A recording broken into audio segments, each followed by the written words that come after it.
In this video, we're going to talk about Crocs. And as you can see from the daily chart, price is down as the shoemaker tempered its full year revenue guidance due to weakness at its Hey Dude casual footwear brand. Crocs said it now expects to report annual revenue growth of around 3% versus the prior year in 2024, at the bottom end of its previous forecast of between 3 and 5%. So this is the weekly chart. We're going to scroll up to the monthly chart, and we're going to draw our end zones. So this is one end zone, and we're going to call this monthly sellers at $173, and that was based on this rally, this one basing candle, and then the drop. And then we're going to look at current price. We're going to go down and to the left. You see this wick on this candle here, signifying that there are buyers below $73. And when you look below that wick, you see a rally, basing candles, and the rally out.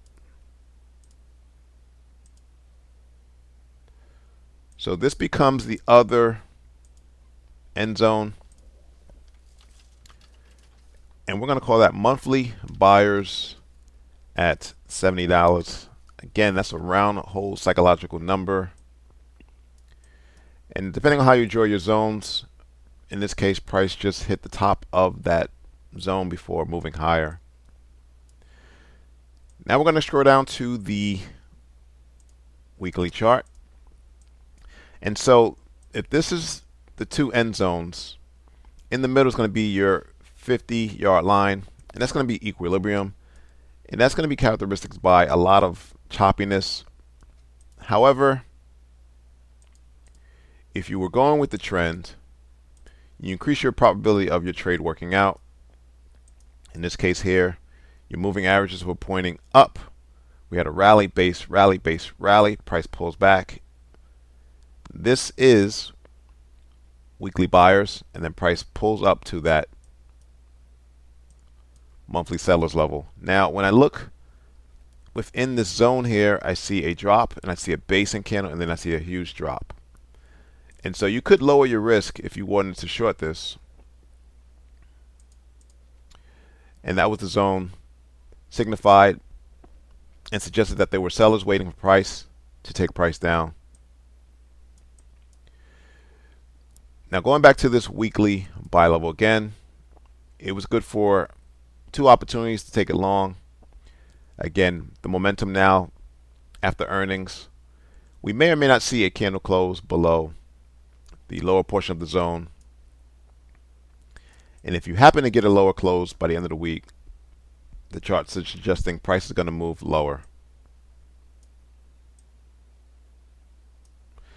Taking it down to the daily chart. Again, this is signified by that extended range red candle that we see or saw on the weekly chart. You have prices now handsomely breaking through the 200-day moving average to the downside. You have some of your moving averages starting to level off and slightly turn down. So that's bearish. And if you were reading price action in the short term, you did have lower highs or higher highs and higher lows.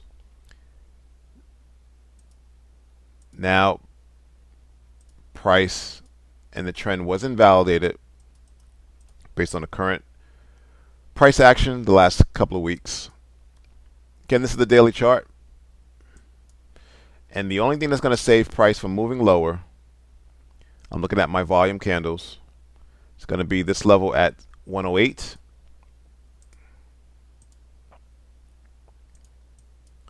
And we're going to call that daily buyers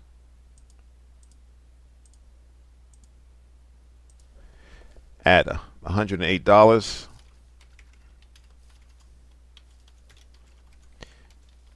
I'm going to pull out to the weekly chart again, just to put things in perspective, just to show you that this level is not an S setup. It's low priority, low probability. Again, because you are in the middle of the football field. So best levels to get long is going to be at the end zones. Prices in the middle. You could take momentum down, but let's see if price breaks this daily bias level at 108. Thanks for watching. Subscribe. Please like the video.